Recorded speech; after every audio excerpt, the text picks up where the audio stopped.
Irmãos, vamos novamente abrirmos as Bíblias na Epístola aos Hebreus, no capítulo 10. Hebreus, capítulo 10.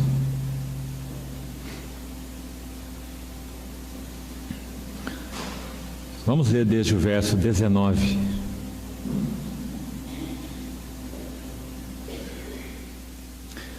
Tendo, pois, irmãos, intrepidez para entrar no Santo dos Santos, pelo sangue de Jesus, pelo novo e vivo caminho que Ele nos consagrou pelo véu, isto é, pela sua carne. E tendo grande sacerdote sobre a casa de Deus, aproximemo-nos com sincero coração, em plena certeza de fé, tendo os corações purificados de má consciência e lavado o corpo com água pura. Guardemos firme a confissão da esperança sem vacilar, pois quem fez a promessa é fiel. Consideremo-nos também uns aos outros, para nos estimularmos ao amor e às boas obras. Não deixemos de congregar, como é costume de alguns. Antes façamos admoestações, e tanto mais, quanto vedes que o dia se aproxima. Vamos orar mais uma vez?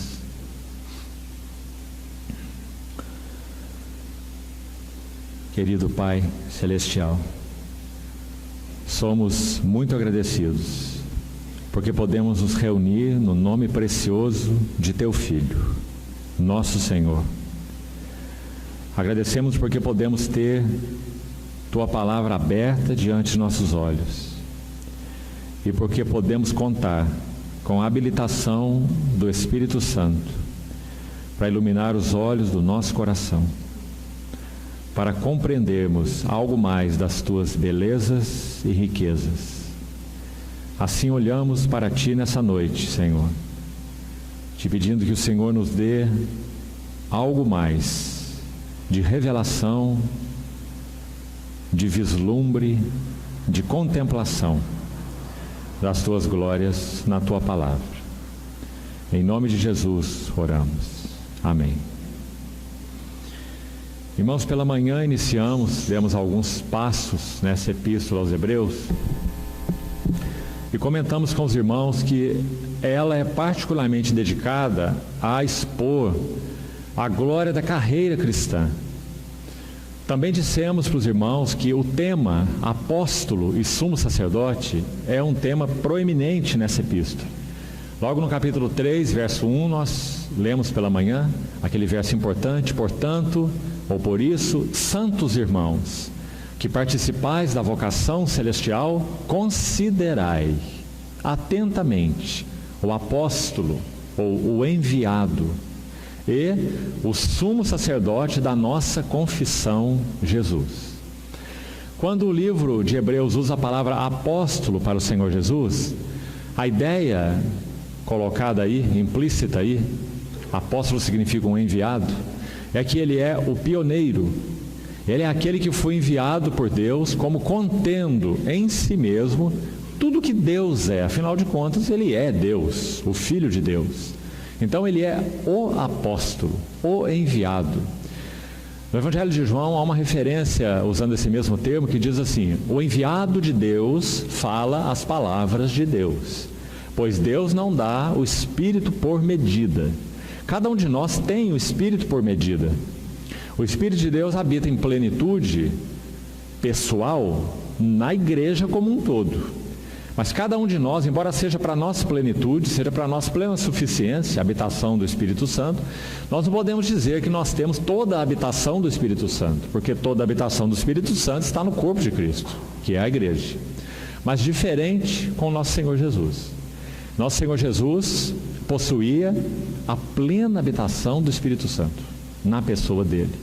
Por isso em João 3 é dito: Deus não dá a ele o Espírito por medida. Obrigado. Então, quando a Bíblia usa em Hebreus 3:1 o termo apóstolo, está se referindo a isso, que ele é o Filho de Deus, o enviado de Deus, que é o resplendor da glória, que é a expressa imagem do ser de Deus. Quem me vê a mim, vê o Pai, disse o Senhor Jesus. E sumo sacerdote, digamos, esse é o caminho contrário. Como apóstolo, ele veio do céu a nós, o enviado de Deus. Como sumo sacerdote, ele retorna de nós a Deus. Então ele vive para interceder por nós. Hebreus 7:25. Que lemos também pela manhã, embora não tenhamos entrado nos detalhes desse versículo. É dito que o Senhor é poderoso para salvar totalmente aqueles que por ele, Hebreus 7:25, se chegam a Deus. Por quê? O verso conclui: porque ele vive sempre para interceder por eles. Nessa noite, eu gostaria de focar com os irmãos o texto que nós lemos em Hebreus 10, extremamente aplicado, ou prático, digamos assim, para nos ajudar a compreender no livro de Hebreus o que significa morar, viver no Santíssimo. Para os que não estiveram aqui pela manhã, rapidamente, nós buscamos mostrar que na Epístola aos Hebreus, os privilégios mais altos da jornada cristã são descritos, como em nenhum outro livro. Por outro lado, as responsabilidades ou as advertências mais solenes de todo o Novo Testamento se encontram na Epístola aos Hebreus. E é muito fácil compreendermos o porquê. Os mais elevados privilégios implicam na mais elevada responsabilidade. E por causa desses privilégios serem tão elevados, e essa responsabilidade então igualmente elevada em função dos privilégios, então nós somos exortados da maneira mais enfática nessa epístola.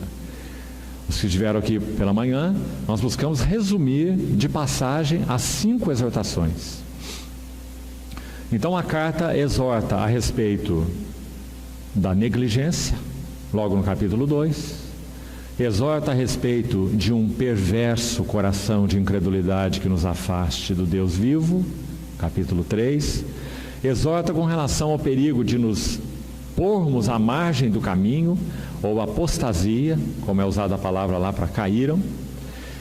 Nos exorta agora, onde lemos e onde vamos gastar mais tempo nessa noite, capítulo 10, 19, lemos 19 até 25.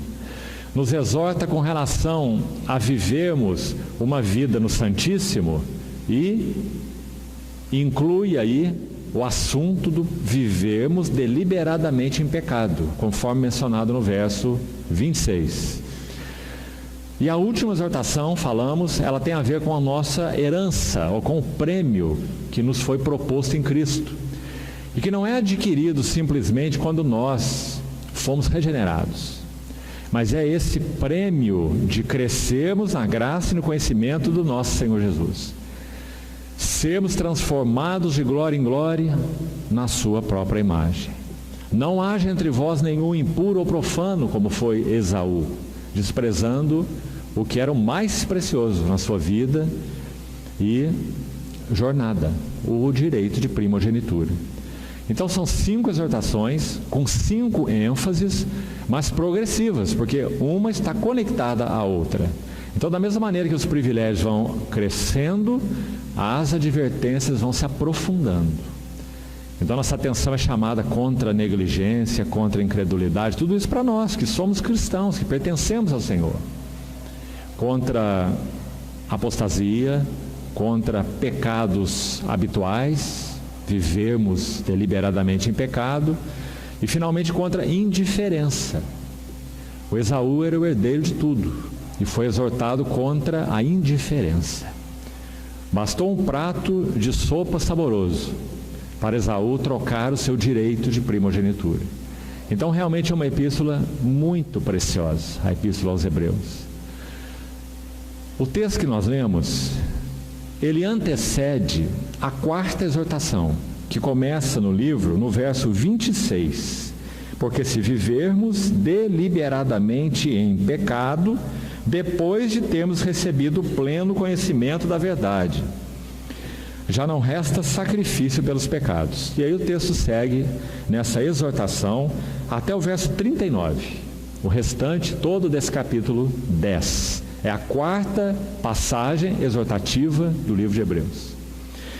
Então, quando nós chegamos aos versos 19 a 25, vá conferindo na sua Bíblia, o autor está terminando o ensino que antecederá essa exortação.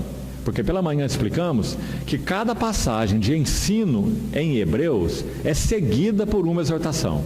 Todo o capítulo 1 é ensino. Então o capítulo 2, versos de 1 a 4, é uma exortação. Aí o verso 5 do capítulo 2 segue com o ensino. E quando chegamos no capítulo 3, verso 7, a segunda exortação. Então nós vamos tendo esse sanduíche aí. Ensino, exortação, mais um ensino, outra exortação, outro ensino, outra exortação. E o livro foi, digamos, montado dessa maneira magistral pelo Espírito Santo.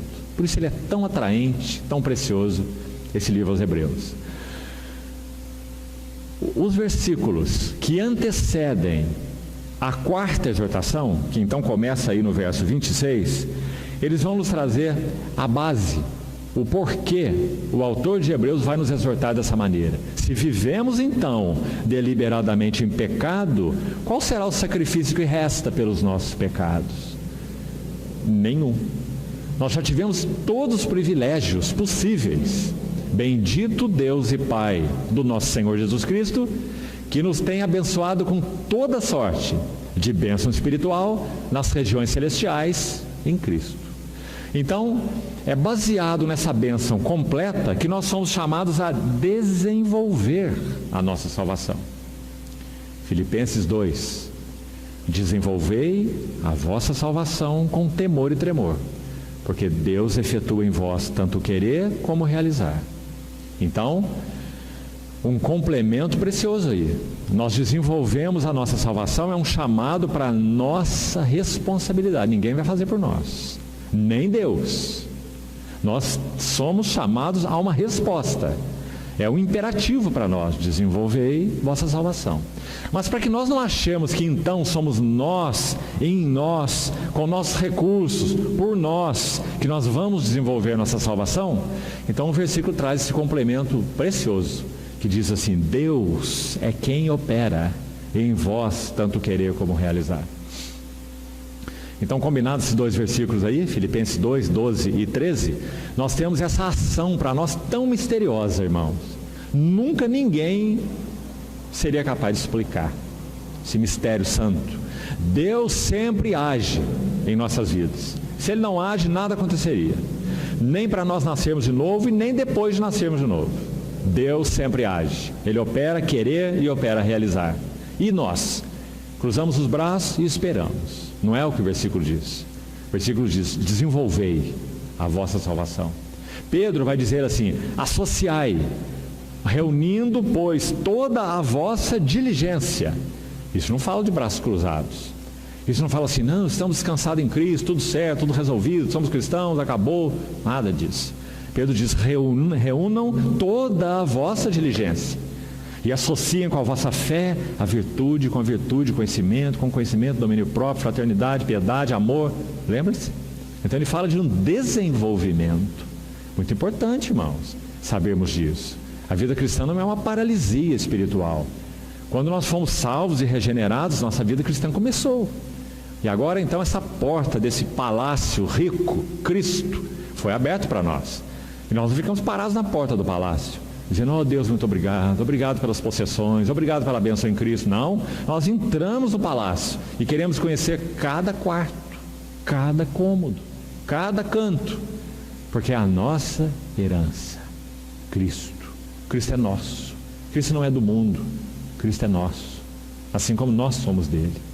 Então, quando chegamos nessa passagem, o tema do 25, ou 26 melhor, até ao fim, até o 39, a quarta exortação é a vida no Santíssimo. Os versículos que antecedem, vamos começar a estudar agora, falam sobre esse caminho para o Santíssimo. Esse é o tema. Como obtivemos acesso ao Santíssimo lugar e como podemos permanecer nele. Agora é claro que nós estamos falando de coisas espirituais, não é? O tabernáculo já passou, o templo muito mais, o véu já foi rasgado de alto a baixo, o nosso sumo sacerdote não está na terra, nós não somos judeus, não é? Nós não somos filhos de Arão, isso já acabou, essa realidade já foi cumprida, o nosso sumo sacerdote está no céu, e a nossa comunhão com ele é uma comunhão celestial, por isso o Espírito Santo mora em nós, não é? Nossa oração é uma realidade celestial, nossa comunhão com o Senhor, nossa adoração. O Pai busca adoradores que o adorem em espírito e em verdade. Então essa é a nossa realidade hoje com o Senhor, é claro. Então qual é o caminho para o Santíssimo? Duas coisas são mencionadas nesse texto, todas duas muito ricas. A primeira é como ele foi aberto. Então, ele inicia assim no verso 19: tendo, pois, irmãos, intrepidez para entrar no Santos dos Santos. Se esse versículo tem um pois, então precisamos saber o que foi dito antes, porque o pois é conclusivo. E o que foi dito antes, resumidamente, olha o versículo 9 do capítulo 10. É uma citação do Salmo 40. O salmo do escravo, um salmo de Davi tão lindo, que aponta para Cristo. Então diz assim: então acrescentou: eis aqui estou, ó Deus, para fazer a tua vontade, como foi dito ali em cima no verso 7, olhe lá.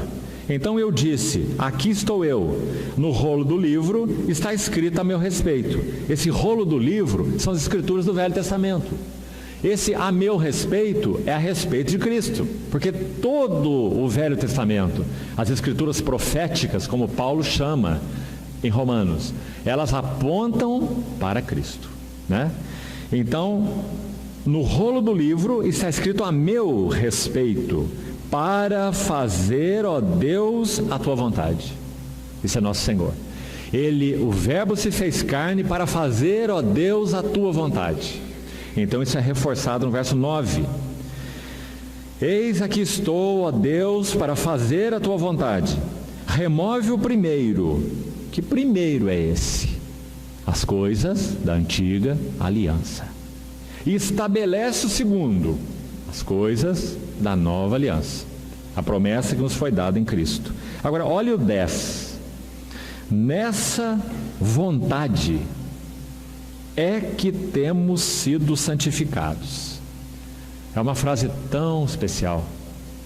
Todos nós fomos postos à parte, santificados, por causa dessa vontade que o Verbo que se fez carne desceu para fazer. Eis aqui estou, no rolo do livro está escrito a meu respeito, para fazer tua vontade. Nessa vontade, todos nós fomos santificados. Não é precioso? Que vontade é essa? A luta do Getsêmani. Pai, se possível for, passa de mim esse cálice, mas não se faça a minha vontade, mas sim a tua vontade. Que vontade era essa?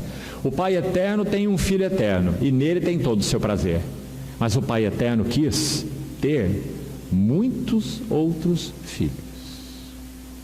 Então ele semeou o seu unigênito para que ele se tornasse o seu primogênito. Antes ele era o único. Mas depois que nosso Senhor ressuscita, é semeado na morte, ressuscita e ascende ao céu, não mais o unigênito, agora o primogênito. Ele é nosso irmão mais velho. Romanos 8 vai dizer que ele é primogênito entre muitos irmãos. Que precioso. Então, nessa vontade, nós fomos santificados. E como nós fomos santificados? Vamos continuar. Mediante a oferta do corpo de Jesus Cristo, uma vez por todas. Então, um versículo claríssimo, né? Pouco precisa de explicação. Então, voltemos ao 19. Tendo, pois... Então, por trás desse pois, está o que nós falamos. A oferta do corpo de Jesus Cristo nos pôs apartados. Falamos de manhã, nós éramos do povo comum, estávamos entre os ordinários, né? Mas por causa da oferta do corpo de Cristo, e porque fomos unidos a Ele pela graça, pela fé, nós não somos mais comuns, nós somos santos. Por isso, santos irmãos que participais da vocação celestial. E que bom podermos confessar isso, reconhecer isso diante do Senhor, com gratidão e com todo o nosso coração. Fomos postos à parte. Balaão, quando foi contratado para amaldiçoar o povo de Israel, era um profeta mercenário, não é? Subiu no monte 3 vezes e tentou amaldiçoar o povo de Deus. Todas as vezes que ele tentou amaldiçoar o povo de Deus, ele proferiu as bênçãos mais significativas que nós temos no Velho Testamento sobre o povo de Deus. Isso é muito impressionante, porque ela vem dos lábios de alguém que era um profeta mercenário e que foi comprado para fazer um sacrifício lá no monte e amaldiçoar o povo de Deus. E uma das bênçãos que ele pronuncia, já que quando ele vai abrir sua boca, o Espírito do Senhor toma posse dele, e ao invés de amaldiçoar, ele abençoa. Então ele diz assim: do alto das penhas eu vejo Israel, dos outeiros o contemplo. Ele estava lá no alto do monte olhando aquele povo acampado no deserto, e disse assim: eis que é um povo que habita só, e não será contado entre as nações. Não é um verso maravilhoso? Nós somos um povo que habita só. Nós somos um povo que não é contado entre as nações. Por isso nós somos chamados de os santos do Altíssimo. Nós temos um registro que não é esse que está lá no cartório. Nós temos um registro que é aquele celestial, aquele que nos colocou à parte do mundo e das coisas do mundo. Nós ainda estamos no mundo, estudamos, trabalhamos, temos nossas coisas, criamos filhos, uma vida normal. O cristão não tem asa, não tem auréola em cima da cabeça, não brilha quando sai na rua, não é? Mas ainda assim, nós somos santos e participamos da vocação celestial. Um dia o que vai acontecer conosco, Paulo escreve assim em Coríntios: não atentando nós nas coisas que se veem, mas nas que se não veem, porque as que se veem são temporais e as que se não veem são eternas. Então, essa leve e momentânea tribulação que nos sobrevém produz um eterno peso de glória acima de toda comparação. Sabe o que significa acima de toda comparação? Ele está dizendo assim: a nossa tribulação, nossos sofrimentos, aquilo que suportamos hoje, em Romanos 8 ele fala isso também, não pode ser colocado em escala de comparação com aquela glória por vir a ser revelada em nós. Isso é Romanos 8. Ele diz que a própria criação geme e suporta angústias, aguardando isso, a revelação da glória dos filhos de Deus. Então, irmãos, brevemente o dia chegará em que esse Cristo que está em nós, esse que tem ganho o nosso coração, esse que está sendo formado em nós, esse véu externo aqui vai se romper. 1 Coríntios 15 diz assim: o mortal será absorvido pela vida e o corruptível pela incorruptibilidade. Então Paulo chama isso de a revelação da glória dos filhos de Deus. Você se lembra do Monte da Transfiguração? Nosso Senhor estava lá como um homem comum, muito comum, tão comum. Mas então algo foi concedido, particularmente a Pedro, Tiago e João, naquele monte. Podemos dizer que essa roupa externa, essa carne, ela foi de alguma maneira aberta. Então diz que ele se transfigurou diante deles. Então nós temos aquela descrição no Evangelho da sua glória. o mesmo processo já iniciou em nós quando nós nascemos de novo. Podemos dizer assim que cada medida de Cristo que vai sendo formada em nós é uma glorificação. Compreendeu? Estamos sendo transformados de glória em glória. Então isso que nós chamamos corretamente de santificação, né? Nós nascemos de novo, então estamos sendo santificados. Isso é um processo de glorificação. Ele vai terminar na vinda do nosso Senhor Jesus. Então ele vai se encerrar. E estaremos então em condições de partilhar com o nosso Senhor Jesus da glória que Ele tem. João, falando sobre isso, quanto João almejava isso, irmãos. Ele viveu, muito provavelmente, mais de 90 anos nessa terra. Ele tinha 30 e poucos anos, quando o Senhor Jesus partiu e foi encoberto da vista dele por aquela nuvem. Sabe o que aconteceu a partir daí? João viveu mais uns 60 anos. Com um coração de viúva. Seu esposo celestial, aquele que era o tudo dele, agora estava no trono da majestade nas alturas. E João não encontrava satisfação, conforto em nada mais. Então ele diz: não ameis o mundo, nem as coisas que no mundo há. Se alguém amar o mundo, o amor do Pai não está nele. Porque esse era o coração de João. E aí no capítulo 3 ele fala assim: amados, agora nós somos filhos de Deus. Já somos. Mas ainda não se manifestou o que havemos de ser. Mas sabemos que quando Ele se manifestar, então seremos semelhantes a Ele. Porque haveremos de vê-lo como Ele é. Não é uma promessa maravilhosa? E aí ele vai dizer: e a si mesmo se purifica todo que nele tem esta esperança, assim como ele é puro. Que bom é podermos conhecer o Senhor como ele tem sido revelado a nós na sua palavra. Tão atraente, tão atraente. Nós que já vivemos mais e já passamos por algumas coisas em nossas vidas, olhamos para a vida dos nossos jovens e como nos alegramos, como tantos deles têm buscado o Senhor com todo o seu coração.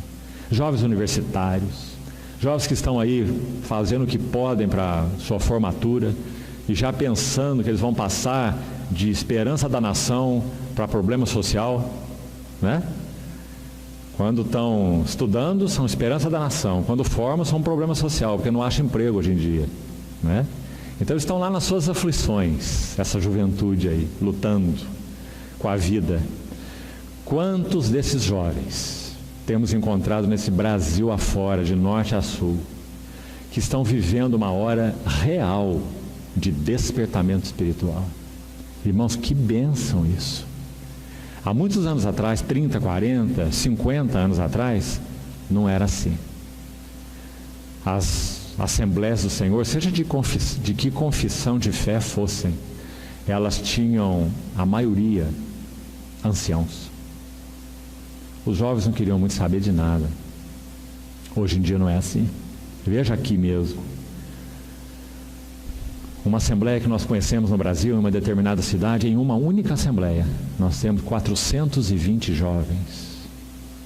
E ao todo são 1.300 irmãos. Mais de 400 jovens. No meio desses 400 e tantos jovens, no mínimo, uns 80 a 100 deles são muito dedicados à palavra do Senhor. E são jovens universitários, recém-casados, 30 anos, 30 e poucos anos, amam o Senhor, amam a sua palavra.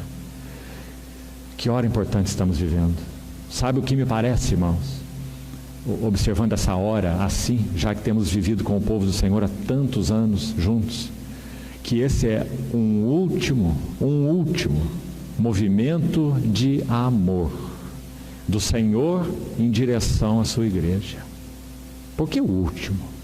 Porque nosso Senhor está às portas.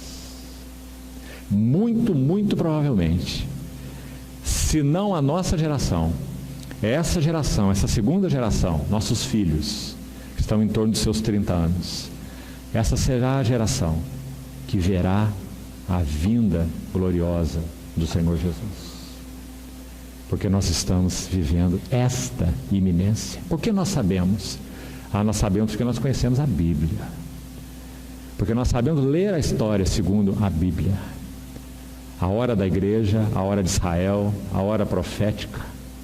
Então nós estamos vivendo essa hora. E não há nada mais glorioso de podermos aguardar o nosso Senhor para esta geração. Então, amados irmãos, qual é a nossa responsabilidade? Morar, viver no Santíssimo. Tendo, pois, intrepidez para entrar no Santo dos Santos pelo sangue de Jesus, foi isso que ele já fez, nessa vontade nós fomos santificados. Ele abriu um novo e vivo caminho, verso 20. Ele nos consagrou este caminho pelo véu. Mas não é o véu do templo, o véu do santuário, aquele era só uma figura. Por isso, quando nosso Senhor morre na cruz, o véu do santuário rasga-se de alto a baixo. Impressionante. Um judeu não é cristão, isso torna a informação mais importante ainda. Porque ele não é cristão, nunca foi cristão. Chamado Joséfo, o grande historiador judeu, Flávio Joséfo. Ele descreve o véu do santuário. E ele conhecia muito bem. Então ele descreve o véu do santuário como um estofo, como se fosse hoje um cobertor, composto de linho fino, estofo azul, púrpura e carmesim. Tecidos de uma tal maneira, grosso de uma tal maneira, que para ser rasgado, teria que se colocar uma junta de bois de um lado, uma junta de bois de outro, vê se você entende. E o véu amarrado nessas duas juntas de bois, para que então eles puxassem um contra o outro e rasgassem esse véu ao meio. Ou seja, impossível que esse véu fosse rasgado por qualquer mão humana. E a palavra de Deus vai dizer, quando nosso Senhor Jesus disse, está consumado, então o véu do santuário se rasgou de alto a baixo. Que cena! Nós podemos imaginar o que aconteceu com o próximo sacerdote que estava no turno de serviço quando ele entrou lá. Ele deve ter infartado. Porque quando ele entra para fazer o serviço dele, ele vê aquele véu de 5 metros de altura rasgado no meio, né? E aquele lugar que ele não podia nem olhar, porque lá era só o sumo sacerdote. Agora ele teve o ambiente desnudado. Isso significa, chega, acabou, basta para as sombras, acabou as sombras. O verdadeiro véu foi rasgado na cruz do Calvário. Quando aquele soldado abre o lado do véu, ele rasga o lado do Senhor Jesus com a sua lança. É dito que do seu lado saiu sangue e água. Uma expressão precisa, prova que o nosso Senhor Jesus já estava morto, como diz a palavra. Ele, inclinando a cabeça, rendeu o espírito, é o que a Bíblia diz. Então, quando o soldado chegou com a sua lança, nosso Senhor já estava morto. Assim a Bíblia registra. Se ele não estivesse, nós não teríamos sangue e água. O registro bíblico seria errado. Porque o nosso Senhor já estava morto, então as paredes do seu coração se romperam. Por quê? Deus meu, por que me desamparaste? Podemos dizer que a causa fisiológica da morte do Verbo de Deus foi a angústia do seu coração. Você já viu a expressão, aquele filho deu tanto de sabor para o seu pai que ele partiu o coração do seu pai. Você já ouviu essa expressão? Partiu o coração do pai. Isso é uma expressão popular para se referir a uma profunda angústia. Então, quando o nosso Senhor experimenta essa separação, aquele que não conheceu o pecado, Deus o fez pecado por nós. Então, as paredes do coração de nosso Senhor se rompem. E quando o miocárdio se rompe, ele é envolvido por uma membrana chamada pericárdio. Então, o sangue com a parede do coração rompida, ele vaza do interior do coração para o pericárdio. Então, quando esse soldado furou o lado do Nosso Senhor, claro, de baixo para cima, Nosso Senhor estava suspenso na cruz, e o soldado crava sua lança desse lado esquerdo. Então, quando a lança atinge a membrana primeiro, é claro, ela é mais externa, o pericárdio, então ali estava o sangue decantado. Significa, a parte mais leve, que é o soro, o plasma, ela ficou superior, em cima, porque ela é mais leve. E a parte que contém os glóbulos do sangue ficou embaixo, porque é a mais pesada. Então João vai dizer, do seu lado saiu sangue, a parte pesada primeiro, e água, ou soro, porque Nosso Senhor já tinha morrido, quando o soldado cravou essa lança no seu lado. Então João dá o testemunho e ele atenta para isso. Você se lembra que ele enfatiza isso. Aquele que isto viu testifica que é verdadeiro o seu testemunho.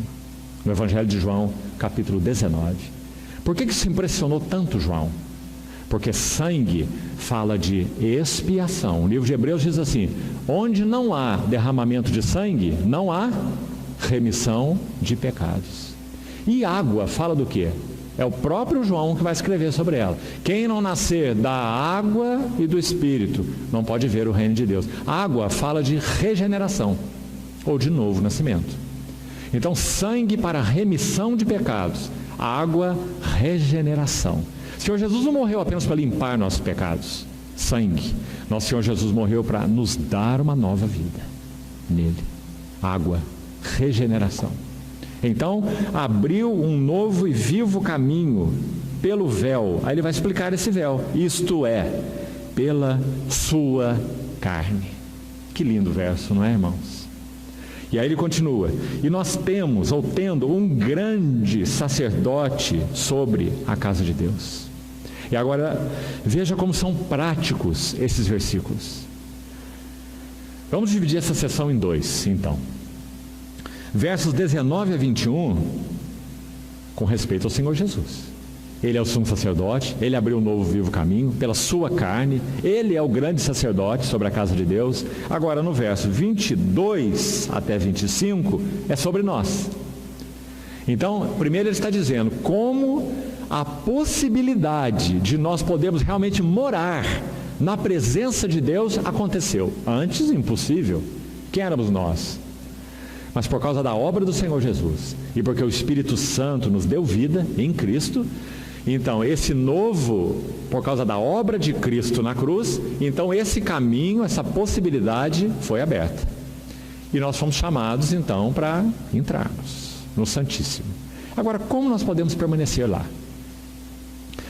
O caminho aberto já está. Pelo sangue do nosso Senhor Jesus, nós já podemos entrar. A questão agora não é entrar, a questão agora é permanecer. Então ele vai dizer, nos ajudando assim: aproximemo-nos. Esse aproximemos já ocorreu outra vez nesse livro, aliás, ocorre algumas vezes, é uma palavrinha importante em Hebreus. Você vai se lembrar de Hebreus 4,16, que diz assim: acheguemo-nos, é a mesma palavra, aproximemo-nos. Na língua original, exatamente a mesma palavra. Acheguemo-nos, portanto, confiadamente, junto ao trono da graça, para recebermos misericórdia e acharmos graça para socorro em ocasião oportuna. Hebreus 4,16.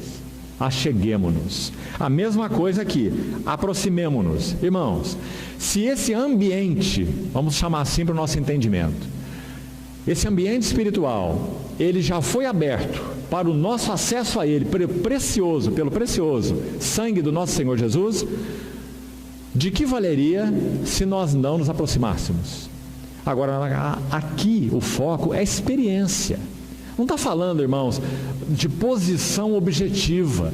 Nós já estamos em Cristo, certamente, né? Já fomos postos em união com Ele. Agora a linguagem aqui não é essa linguagem de já estamos em Cristo, de tudo já está consumado em Cristo, não. A linguagem aqui é a linguagem da carreira cristã, que é o tema de Hebreus. É a linguagem da experiência. Como nós vamos nos valer de tudo aquilo que Cristo já fez? Essa é a ideia aqui. Então ele diz, aproxime-se. Se o santuário foi aberto e você está de fora, o que adianta isso? Aí diz, não, eu não estou de fora, eu estou em Cristo. Mas a outra pergunta é, Você tem morado nele, você está nele, certamente, você é um cristão, mas você tem morado nele. Permanecei em mim e eu permanecerei em vós. Habite ricamente em vós a palavra de Cristo. Então, aproximemo-nos. Isso é uma questão espiritual, que envolve nosso coração, nossa atitude interior, onde nós temos colocado o nosso coração, onde estão nossas afeições, onde estão nossos desejos, né? Então, aproximemo-nos como? Com sincero coração. Importante porque com o Senhor nós não podemos fazer uma brincadeira de esconde-esconde. O Senhor conhece tudo, absolutamente tudo sobre nós. Ainda nenhuma palavra me veio à boca e tu, Senhor, já conhece toda, diz o salmista. Então aproximemo-nos com um sincero coração, não coberto, não com máscaras, não com cera, sincero coração, em plena certeza de fé. Claro, se nós não cremos quem Ele é, se nós não vivemos uma vida de relação com Ele baseada na fé. Você vê o Senhor Jesus, Ele está andando aí do seu lado. Como nós nos relacionamos com Ele? Em plena certeza de fé. E a fé para nós é algo tão simples, porque foi gerado em nós. O justo viverá da fé.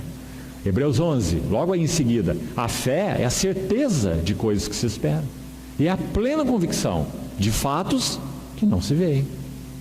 Fé não é ilusão, fé não é pensamento positivo, fé não é autossugestão, essas coisas são da psicologia. Fé é plena convicção de fatos. Que privilegiados nós somos, não é, irmãos? Nossos olhos eram cegos, nós não víamos nada dessas coisas.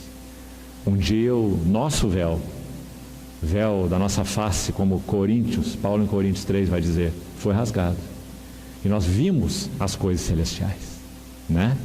E podemos então tocar nelas, participar delas, gozá-las. Não é assim? Sincero coração, plena certeza de fé, é assim que nós habitamos no Santíssimo. Sem isso, como nós podemos permanecer em Cristo? Tendo os corações purificados da má consciência.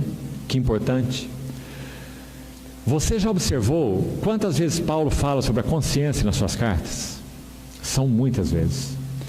Quando ele escreve aos Coríntios, ele diz que a consciência é a garantia que ele tinha de que era um homem, um ministro de Deus, avalizado por Deus. Então ele diz que testemunhava com ele a sua própria consciência. Quando ele escreveu para Timóteo, ele disse assim: Timóteo, Paulo era um velho já, um ancião, e Timóteo era um jovem. Então ele diz: mantenha fé e boa consciência. Porque alguns rejeitaram, Paulo continua, a boa consciência e vieram a naufragar na fé. Viu como era importante? Para todos nós, em particular para os mais jovens, guardarem uma boa consciência. Para todos nós, é claro, em particular para os jovens, guardarem uma boa consciência, não permitirem que nada se interponha entre a face do Senhor e a sua face, não terem aquelas coisas ocultas, guardadas, escondidas, como se isso fosse possível, do Senhor, em cantos secretos do coração, porque isso vai impedir a morada no Santíssimo. Então ele diz: purificados os corações de uma má consciência. A consciência, irmãos, é uma faculdade tão importante no nosso homem interior. Falamos de manhã daquele semáforo, né? Aquela luz vermelha, aquela luz amarela, aquela luz verde. A consciência funciona assim. Ela vai guiando os nossos passos. Enquanto a consciência está com a luz verde, a consciência do cristão, o mundano é complicado nesse assunto. Mas a consciência vivificada do crente, enquanto ela está com essa luz verde, digamos assim, nós vamos seguindo, com paz, com confiança. Quando acende a luz amarela, nós temos que ter atenção. Às vezes aquilo que nós estamos ouvindo está ofendendo o Espírito Santo. Então a luz amarela acende. Aquilo que nós estamos vendo está ofendendo o Espírito Santo. Seja na televisão, seja num jornal, numa revista, seja onde for. Está ofendendo o Espírito do Senhor. Então a luz amarela acende. Então, quando o caso se torna mais drástico, a vermelha. É o Espírito Santo na nossa consciência. A faculdade que ele usa é a nossa consciência, por isso ele é tão importante. Então ele acende aquela luz vermelha, dizendo: para, saia, feche sua boca, saia daqui, não escute mais isso, não olhe para aquilo, né? Então isso é tão importante, tão prático. Se nós vamos desrespeitando, o que acontece? De novo, palavra de Paulo para Timóteo: tendo cauterizada a própria consciência, queimada com fogo. Quando nós queimamos a pele com fogo de uma maneira mais drástica e as terminações nervosas são destruídas, então você não sente mais, não tem mais sensibilidade na região queimada, né? Foi destruída a sensibilidade. Assim é no nosso espírito. Se nós negamos, rejeitamos o falar do Espírito de Deus na nossa consciência, nós ficamos insensíveis, cauterizados. Isso é um grande problema, porque não conseguimos mais morar na comunhão com Deus, morar no Santíssimo. Então por isso que diz: aproximemo-nos com sincero coração, plena certeza de fé, tendo os corações purificados da má consciência. E ele continua: e o corpo lavado com água pura. Parece uma linguagem judaica, né? Como lavar meu corpo com água pura? É um banho mesmo? Será que esse versículo está falando? Ele está usando, é claro, uma linguagem simbólica, que também Paulo usa em Efésios. Ele diz assim, que a igreja está sendo lavada com a lavagem de água pela palavra, né? Então é claro que é uma linguagem simbólica. Está falando um banho, sim, só que é um banho espiritual. É um banho que é feito pela palavra do Senhor, a lavagem de água pela palavra. Agora, corpo, ele enfatiza aqui. Queria que os irmãos notassem, olha aí para suas Bíblias: lavado o corpo com água pura, porque da consciência ele já falou, e consciência é uma faculdade interior. Logo depois da consciência ele vem para o corpo. O que você acha? Note, querido irmão, por favor, isso aí, e põe essas duas palavras juntas: consciência e corpo. Sabe por quê? Tudo que nós fazemos com o nosso corpo é reflexo daquilo que estamos ouvindo do Espírito do Senhor na nossa consciência. As pessoas que se vestem de modo indecoroso, indecente, não estão ouvindo o Espírito Santo como cristãos. Mulheres que se vestem de modo sensual, irmãs em Cristo, não estão ouvindo o Espírito Santo, porque não há reflexo da voz do Espírito na consciência, no corpo, não corresponde. Compreendeu? Então, se nós temos uma boa consciência, nosso corpo é lavado com água pura. Então aqui está falando de conduta externa. A nossa conduta externa tem que ser coerente com aquilo que o Espírito do Senhor está nos ensinando lá no nosso homem interior, lá na nossa consciência. Senão nós vamos viver uma esquizofrenia espiritual. Viver em dois mundos. Um é o mundo da Bíblia, o mundo da reunião, o mundo do domingo. O outro é o mundo da segunda-feira, o mundo do trabalho, o mundo do negócio. Irmãos, não há nada mais doentio numa vida cristã do que isso. É a própria esquizofrenia. Da mesma maneira que existe o esquizofrênico psíquico, existe o esquizofrênico espiritual. Aquele que vive em dois mundos. Impossível. Uma hora, os dois barcos vão se afastar. E você vai ter que optar. Ou você pula para o barco de cá, ou você pula para o barco de lá. Ou o mundo ou Cristo. Porque os dois barcos vão se afastando. E você vai se rasgar no meio, se você não tomar uma decisão. Então, purificados da má consciência e o corpo lavado com água pura. Verso 23. Já estamos concluindo. Guardemos firme a confissão da esperança, sem vacilar, pois quem fez a promessa é fiel. Para nós podermos continuar morando na presença do Senhor, habitando no Santíssimo, temos que manter a confissão de nossa esperança. Qual é a confissão da nossa esperança? Seremos semelhantes a Ele, porque haveremos de vê-lo como Ele é. Essa é a confissão da nossa esperança. Então nós a mantemos firme, porque afinal de contas o que nós esperamos? Ficar velho, mais velho e cada vez mais velho? É isso que nós esperamos? Ganhar mais coisas e cada vez mais coisas, é isso também que nós esperamos? Alexandre o Grande conquistou o mundo inteiro na época dele. Todo mundo conhecido da época. Até na Índia o Alexandre o Grande chegou. Quando ele morreu, ele pediu que as mãos dele fossem colocadas para fora do seu caixão. O corpo dentro, as mãos para fora. Para que todos vissem que o grande Alexandre veio nu para o mundo. E nu ele partiu do mundo. Né? E ele não era cristão, não. Ele era do mundo mesmo. Mas ele teve essa clareza baseada na própria vida e experiência. Conquistou tudo e partiu sem nada. Então, guardemos firme a confissão da esperança sem vacilar.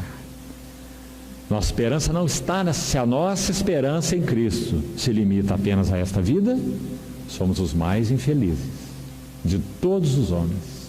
Então guardemos firme a confissão da esperança. E isso nos mantém no Santíssimo. Porque se nós temos essa viva esperança, e isso é a palavra de Pedro, ele nos regenerou para uma viva esperança. 1 Pedro 1. Se nós a temos, irmãos, nós somos guardados de lançar raízes nesse mundo. Por isso essa questão de guardar a confissão da esperança é tão importante, queridos irmãos. Se não a temos, nós vamos só lançando raízes. É raiz para cá, raiz para lá, raiz para trás, raiz para frente. Tudo que passa perto de nós agarramos.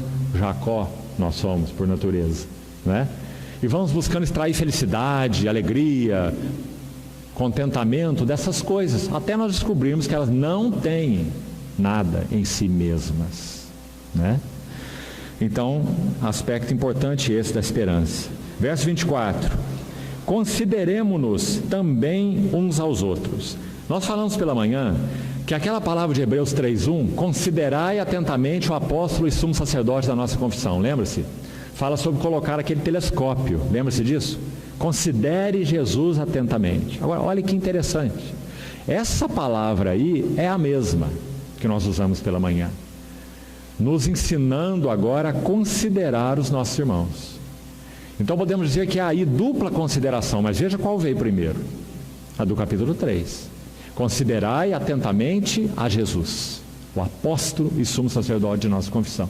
Senão você vai desesperar, se você for considerar as outras coisas.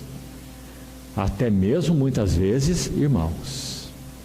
Irmãos podem ser um escândalo para a igreja, um escândalo para nós. Quanto mau testemunho tem havido nesses dias, quanta confusão, quanta imoralidade, né?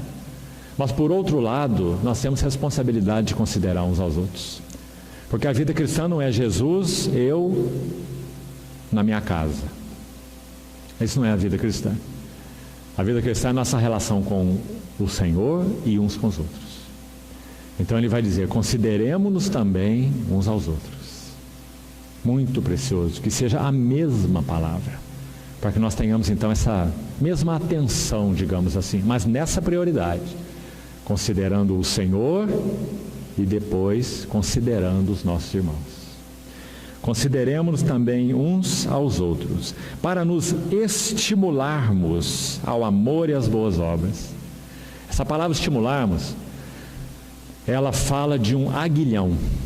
Aguilhão é aquele instrumento para tocar bois, no carro de boi, o ferrão, o ferro com aquela ponta aguçada. Essa palavra usada aí. Interessante, porque nós temos a responsabilidade de fazer isso com os nossos irmãos. Agora, espero que você entenda isso no bom sentido, né? Nós fomos chamados para tomar esse aguilhão e espetarmos o irmão de cá, espetarmos o irmão de lá, né? Estimulemos, significa isso, uns aos outros. Para que fazemos isso? Nós nos estimulamos ao amor e às boas obras, para que nos dias que vivemos, e esses que antecedem a vinda do Senhor, dias de tão densas trevas, nós não durmamos, não caiamos em pesado sono, distraiamos de Cristo, distraiamos do seu chamado, né? Então nos estimulemos ao amor e às boas obras. E o último verso, 25. Não deixemos de congregar. Irmãos, congregar é algo realmente indispensável.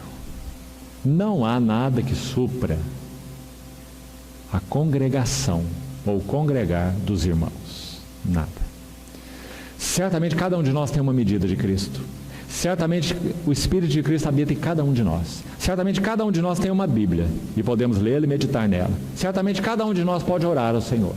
Então nós perguntaríamos, para que reunir? Porque quando nós nos reunimos, então a medida de Cristo, aqui, ali e lá, aquilo que de Cristo tem sido formado aqui, sido formado ali, os dons, os ministérios, a carga espiritual que cada um tem, ela pode ser repartida na reunião do corpo de Cristo. Nunca fechados no nosso quarto sozinhos com Ele, né? Então esse equilíbrio é tão necessário. A nossa vida pessoal com o Senhor, o altar pessoal, e a nossa vida congregacional. Dois lados de uma mesma moeda, inseparável. Não há como viver uma vida intensa de congregação se nós temos uma vida pobre com o Senhor. Nós não vamos ter prazer nenhum. Uma das coisas mais enfadonhas para nós vai ser estar numa reunião da igreja. Infelizmente, pode ser. Se não tivermos uma vida fortalecida com o Senhor. Mas por outro lado, se temos uma vida fortalecida com o Senhor, nós não conseguimos ficar sem os nossos irmãos. Não conseguimos, impossível. Porque nós fomos dados uns para os outros em Cristo. É um povo que habita só e não será contado entre as nações. Enquanto um jovem não tem uma experiência mais sadia com o Senhor, ele acha que os melhores amigos dele estão lá na universidade. Ou quando ele se forma, estão lá os colegas do conselho regional de qualquer coisa que ele seja lá, médico, dentista, advogado, seja o que for. Ele acha que ali está o seu grupo, o seu clã, né? Mas à medida que o Senhor vai realmente trabalhando na vida dele, ele compreende. Ele compreende que ninguém entende a linguagem dele, a não ser os seus irmãos. Ele compreende que o que ele passa, as crises que ele tem, não adianta falar com os companheiros do mundo, não, porque eles vão achar que ele está louco, né? Nós pertencemos uns aos outros, irmãos, por causa de Cristo. E a nossa linguagem só nós entendemos. E como nós precisamos, por um lado, nos alegrar no Senhor por isso, e por outro lado, então, considerarmos uns aos outros e nos estimularmos ao amor e às boas obras, e não deixar de nos congregarmos. A palavra do Senhor é liberada de uma maneira, quando nós estamos juntos, que nunca acontece quando nós estamos sozinhos na nossa casa. A plenitude do Espírito é tal na congregação da igreja que nunca acontece quando nós estamos isolados nas nossas casas. Então, não deixemos de congregar-nos, como é costume de alguns. Antes, façamos admoestações, e tanto mais, não menos, mais, quanto vedes que o dia se aproxima. Aí terminamos. O dia de Cristo. Esse dia está tão próximo. Então, mais façamos a admoestação. Agora, há diferença na Bíblia entre a palavra exortação e a palavra admoestação. A palavra exortação tem um duplo sentido. Ela significa advertir e também significa encorajar ou consolar. Por isso a palavra para o Espírito Santo, paráclitos, é traduzida como consolador, mas também podia ser traduzida como exortador. Estaria corretíssimo se qualquer tradutor colocasse assim lá: eu vos enviarei um outro exortador, que esteja para sempre convosco. Porque o significado da palavra paráclito é duplo, é consolador e exortador. Agora, a advertência é uma palavra mais forte do que exortação. Ela fala de nós tomarmos, por assim dizer, o pescoço aí do nosso irmão, chacoalhando ele assim, dizendo: acorda. Admoestação. Presta atenção no que você está fazendo. Presta atenção nos caminhos que você está andando. Presta atenção onde você vai chegar com isso. Façamos admoestações, tanto mais quanto vemos que o dia se aproxima. Então, irmãos, encerrando aqui, é assim que nós permanecemos na presença de Deus. Então, permanecer na presença de Deus, irmão, não é um assunto para místicos, compreende? É um assunto para todos nós. E aí estão os passos para nós permanecermos no sangue. Primeiro, Jesus abriu o caminho. Sem isso, nada para nós. Ele rasgou o novo e vivo caminho pelo véu. Por outro lado, Aproximemo-nos, sincero coração, boa consciência, plena certeza de fé, congregando-nos, estimulando-nos, e tudo que já vimos aí.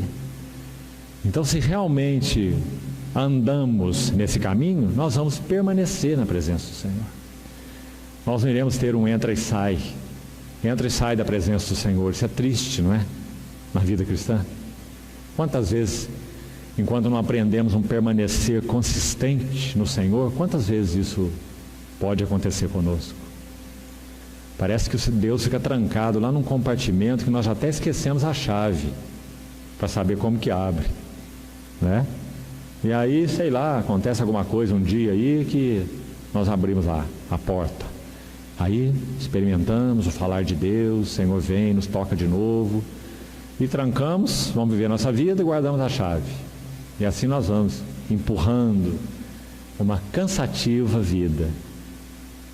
Ah, queridos irmãos, nós fomos chamados para a plenitude da comunhão com Cristo, para morar no Santíssimo. O Senhor Jesus pagou um altíssimo preço para que nós tivéssemos esse privilégio. Quer andando, quer sentado, quer fazendo, quer descansando, quer entrando, quer saindo, não importa. Nós podemos morar na presença do Senhor. Esse é o nosso chamamento. Então, essa linda epístola nos ajuda o tempo todo nesse assunto. Nós entramos aí numa sessão apenas, que toca especificamente no tema Santíssimo e morar no Santíssimo. Mas todo o livro nos ajuda, porque é um livro sobre a carreira cristã.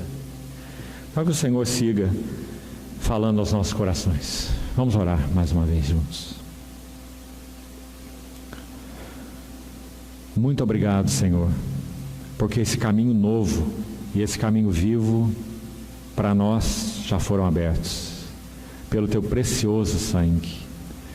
E nós não temos palavras para agradecer o Senhor, porque podemos morar na Tua presença, habitar ininterruptamente, vendo a Tua face, Tua glória, e assim sendo transformados de glória em glória.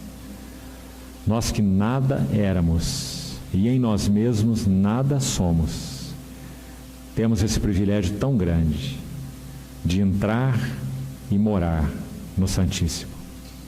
Agradecemos o Senhor e te pedimos que o Senhor nos abra os olhos e estimule de novo a nossa devoção. Atrai-nos e correremos após Ti. Tu és totalmente desejável, Senhor, e te agradecemos pela Tua alegria e Teu gozo em se dispensar a nós, sem reservas. Louvamos o Teu nome. Oramos no Teu precioso nome por essa congregação aqui em Sidrolândia e pedimos ao Senhor que mantenha, por Tua graça, uns céus abertos sobre a vida dos irmãos, para que a palavra do Senhor continue sendo rica aqui entre os irmãos. Mais da revelação de Cristo, suas belezas, suas glórias sejam reais na vida dos irmãos, dos jovens, dos casais, das famílias. Assim te pedimos, Senhor, para o louvor da glória da Tua graça. Em nome de Jesus. Amém.